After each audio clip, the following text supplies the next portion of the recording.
DMTV Info, votre chaîne d'information en temps réel. La politique, la santé, le sport, les faits de société, la musique, les rumeurs et bien plus encore. Vous découvrirez cela dans notre chaîne DMTV Info.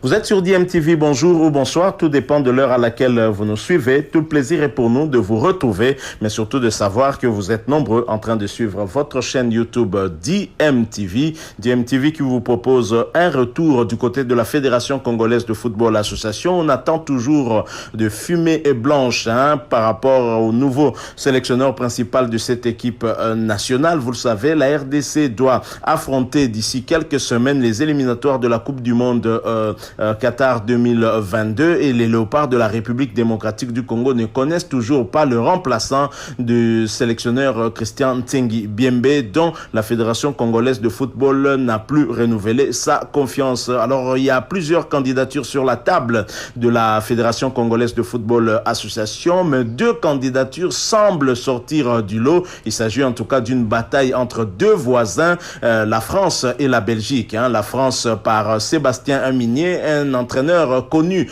par les Congolais qui connaît très bien la République démocratique du Congo, puisque ayant travaillé ici d'abord comme adjoint de Claude Leroy qui l'avait amené ici en République démocratique du Congo, il a eu aussi à coacher l'équipe des Léopards U23 et Sébastien Minier postule également pour remplacer Christian Tsengi Biembe, mais il y a aussi l'expérimenté Hugo Bross, l'entraîneur du Cameroun, qui est aussi en lice. Ce sont donc les deux candidatures qui sortent du lot et donc que nous allons essayer d'analyser. Ici, on va essayer d'analyser le portrait de ces deux entraîneurs. L'un est un peu plus jeune, Sébastien Minier, 48 ans, et l'autre un peu plus âgé, Hugo Bross, 69 ans. Quel serait le meilleur profil ou le bon profil pour amener la République démocratique du Congo dans cette bataille de la recherche d'une des 5 places qualificatives pour la Coupe du Monde Qatar 2022 pour représenter l'Afrique? C'est ce que nous allons voir. Je vous propose d'ailleurs l'analyse qui a été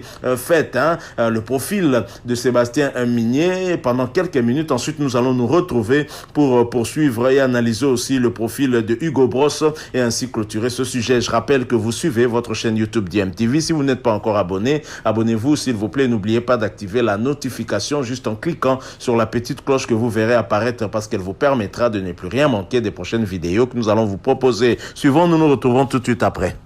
La fédération a reçu de nombreuses candidatures. Parmi elles, il y a, deux noms qui se dégagent. Deux noms assez connus du continent africain. On va commencer par Sébastien Minier, 48 ans. Il est très connu même des sélections de RDC. Il était adjoint de Claude Leroy entre 2011 et 2013. Il a été aussi adjoint au Congo, au Togo. C'est l'ex-sélectionneur même de la République du Congo, du Kenya et de la Guinée équatoriale. Et de l'autre côté, Hugo Bross, vraiment un habitué du continent africain, 69 ans, ex-sélectionneur du Cameroun, Patrick, vainqueur de la CAN en 2017, et 3 fois champion de Belgique parce qu'il était entraîneur de club. Serge, Sébastien Minier connaît l'environnement, il connaît certains joueurs. Est-ce que ça doit compter dans le choix de la fédération? Bien sûr, puisque c'est un ancien de la maison, il connaît le fonctionnement de la fédération, du pays, et surtout il a prouvé aussi, c'est deux profils différents, c'est sûr que Bross est très expérimenté, il a gagné la CAN, mais Sébastien Minier aussi, il a fait un bon travail au Kenya, notamment avec la CAN 2019, à laquelle ils ont participé. Donc je pense, un entraîneur qui a tout à prouver, qui a faim, donc qui peut-être peut matcher avec l'état actuel du football congolais, qui a besoin justement d'un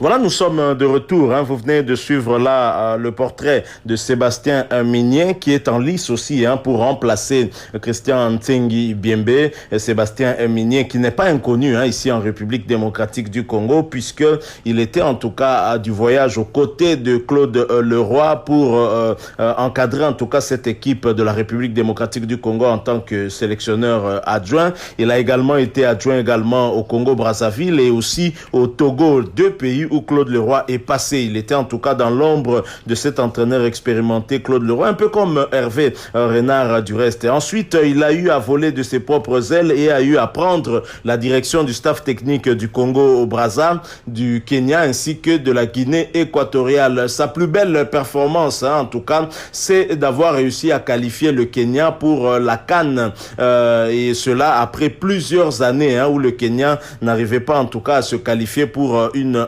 phase finale de la CAN et donc Sébastien Migné a réussi cela, c'est sa plus belle performance. Sébastien Migné n'a pas encore remporté un trophée aussi bien en club que en équipe nationale. Alors du côté de Hugo Boss, c'est deux profils bien sûr différents. Hugo Boss de nationalités différentes aussi puisque Sébastien Migné est français, Hugo Boss est belge et Hugo Boss fort de ses 69 ans affiche un meilleur profil de mon avis. Je vais vous dire pourquoi, puisque Hugo Boss a eu à faire ses preuves déjà d'abord en club au niveau de la Belgique où il a eu à entraîner plusieurs clubs et à glaner en tout cas beaucoup de trophées du côté de la Belgique. A signalé qu'il a à son actif 3 championnats de Jupiler Pro League plus un championnat de la 2e division belge. Ça fait au total 4 championnats gagnés par Hugo Boss.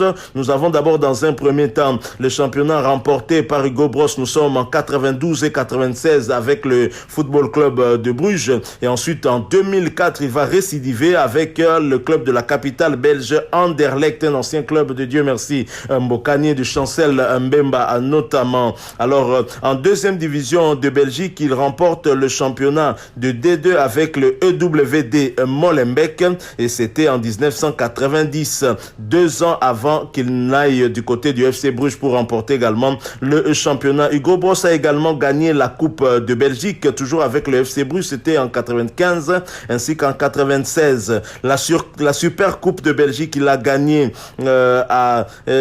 en tout cas à 4 reprises en 91, 92, 94 et 96, toujours avec le FC Bruges. Bien sûr, comme récompense individuelle, cet entraîneur de 69 ans a été récompensé de titre de meilleur entraîneur, d'abord en 92 et 96 avec le Football Club de Bruges, ensuite en 2004 avec Anderlecht et en 2007 avec Genk. Donc il a eu ainsi à coacher au moins 3 grands clubs du côté de la Belgique avant d'aller chercher ailleurs et de vivre une expérience sur le continent et du côté du Cameroun. Hugo Boss va prendre l'équipe nationale du Cameroun qu'il va essayer en tout cas de redresser. Il va redorer l'image de cette équipe nationale du Cameroun et ainsi remporter avec les Lions indomptables du Cameroun la Coupe d'Afrique des Nations de 2017. Vous vous souvenez, la République démocratique du Congo avait été éliminée par le Ghana en quart de finale et cette compétition a été remportée par les Camerounais grâce bien sûr à leur entraîneur belge Hugo Boss. Alors de mon avis, si vous voulez en tout cas un avis personnel, entre ces deux profils, je préfère le profil de Hugo Boss. C'est vrai que sur le continent, Sébastien Migné a circulé dans un peu plus de pays, dont tu peux avoir un peu plus de connaissances sur la culture africaine, mais sur le plan de résultats, très clairement, Hugo Boss est au-dessus, et il est expérimenté, 69 ans, il a eu à gagner 4 championnats en Belgique, plusieurs coupes de Belgique et plusieurs super coupes de Belgique avant de remporter la Coupe d'Afrique des Nations. Et ce n'est que, on peut dire, un cheminement normal pour cet entraîneur qui a eu en tout cas à faire ses preuves non seulement en club, mais également en équipe nationale ici en Afrique, notamment avec l'équipe nationale du Cameroun. Donc si la République démocratique du Congo doit choisir entre les deux, très clairement pour moi, Hugo Bross passe devant, même si Sébastien Migné connaît déjà notre football, connaît déjà la culture de la République démocratique du Congo, ayant été aux côtés d'un certain Claude Leroy. Et donc, c'est un avantage, certes, mais cela ne lui donne pas, en tout cas, cette expérience qu'a Hugo Bross, expérience de grande compétition et qui l'a remporté, je le rappelle, et je le signale. Je pense que la République démocratique du Congo devrait mettre plus de moyens et s'offrir un entraîneur réputé, un entraîneur expérimenté, parce que la Coupe du Monde, c'est une compétition un cran au-dessus. On aura besoin de cette expérience si nous voulons effectivement nous qualifier pour Qatar 2022. Et nous n'avons plus beaucoup de temps, vous le savez, ces éliminatoires débutent déjà dans la semaine du 5 au 8 juin avec ce premier match de la RDC ici à Kinshasa face à la Tanzanie. Il faudra gagner ce match. Vous savez, ce qui nous a manqué lors des éliminatoires de la CAN Cameroun 2021, c'est justement d'avoir mal négocié nos rencontres ici à Kinshasa. Je pense que pour la Coupe du Monde, il faudrait que nous puissions nous ressaisir. Et si nous devons faire le choix d'un sélectionneur, c'est maintenant qu'il faut le faire. On est déjà en retard. Et si c'est Hugo Bross qui doit venir, il n'aura pas vraiment beaucoup de temps pour essayer un peu de mieux en tout cas s'acclimater, j'allais dire, de mieux comprendre comment les choses marchent. Et alors Hugo Bross a encore un autre avantage que je dois souligner ici, c'est que c'est un entraîneur belge qui a entraîné au moins 3 grandes équipes en Belgique, des équipes où sont passés des Congolais notamment, et donc il pourra avoir une image un peu plus large sur beaucoup de nos internationaux qui sont passés par la Belgique. Je cite Chancel Mbemba, il y a Paul-José Mpoku, il y a Dieu merci Mbokani, il y a Jonathan Bolingui, vous avez le boss Christian Luindama. Tous ces joueurs-là sont passés par la Belgique et donc Hugo Bross peut avoir une facilité d'avoir leurs fiches techniques et de les connaître, et donc très clairement aussi de pouvoir constituer une belle équipe qui sera compétitive et qui pourra défendre les couleurs de la République démocratique du Congo et pourquoi pas tenter cette qualification, la deuxième, une phase finale de la Coupe du Monde. Je rappelle que la première participation, c'est le premier pays africain du sud du Sahara, en tout cas, à avoir participé à une Coupe du Monde, c'était en Allemagne en 74, et la RDC a à cœur, en tout cas, de revenir en Coupe du Monde pour la seconde fois, et nous espérons que ce sera bon cette fois-ci. Mais c'est vrai que c'est compliqué, ça s'annonce difficile. Parce que jusque-là, nous n'avons pas encore un programme de préparation puisqu'il n'y a pas encore le nouveau staff technique qui a été désigné. Et donc ça pose problème quand on sait que d'autres nations sont déjà en train de se préparer pour cela, ont déjà un programme de préparation. Mais ici, en République démocratique du Congo, nous traînons encore le pas. Et finalement, Hugo Bross ou Sébastien Migné n'auront pas en tout cas suffisamment de temps peut-être pour mieux préparer leur équipe et avoir une équipe compétitive.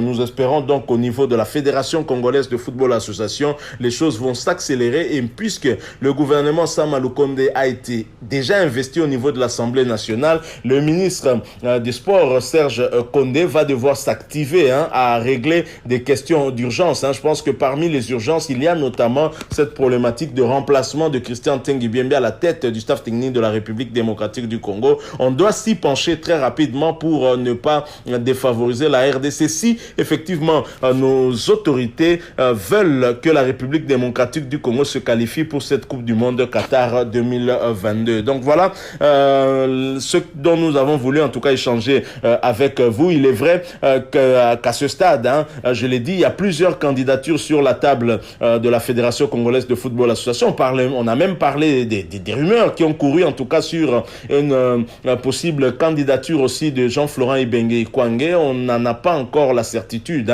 mais en tous les cas, les deux entraîneurs qui semblent sortir du lot, c'est Sébastien Migné, 48 ans, ainsi que Hugo Bross, 69 ans. Nous espérons que la Fédération congolaise de football association va se décider très rapidement pour donner à la République démocratique du Congo ce staff technique qui lui permettra de mieux se préparer et surtout que la RDC est aussi à 2 doigts, mais alors là, à 2 doigts d'être récupérée pour la CAN Cameroun 2021, si et seulement si aussi le cas Guelor Kanga qui a été dénoncé par la RDC qui a émis une réserve auprès de la CAF, arrivé à être dénoué très très rapidement et que la CAF publié sa décision. Et si Guelor Kanga est sanctionné, très clairement le Gabon aussi le sera et sera à disqualifier. La République démocratique du Congo pour être récupérée et participera à la Coupe d'Afrique des Nations. Et si nous voulons bien sûr être mieux préparés pour cette compétition, même si on est récupéré, je pense qu'il faudra aussi un staff technique conséquent et qui ne pourra pas faire de l'à peu près avec cette équipe nationale de la République démocratique du Congo. Nous sommes arrivés à la fin. Merci de nous avoir suivis. Si vous avez aimé ce sujet, laissez-nous un like, un maximum de j'aime. Merci aussi de nous laisser en commentaire votre point de vue sur ce sujet et nous ferons en tout cas un plaisir d'échanger avec vous dans la mesure du possible. Et merci aussi de vous abonner à cette chaîne DMTV et n'oubliez pas d'activer la notification juste en cliquant sur cette petite cloche qui nous permettra de ne plus rien manquer des prochaines vidéos que nous allons vous proposer. Encore une fois, merci à vous. Nous espérons vous retrouver très bientôt avec un autre sujet d'actualité. En attendant, portez-vous bien et nous vous disons au revoir.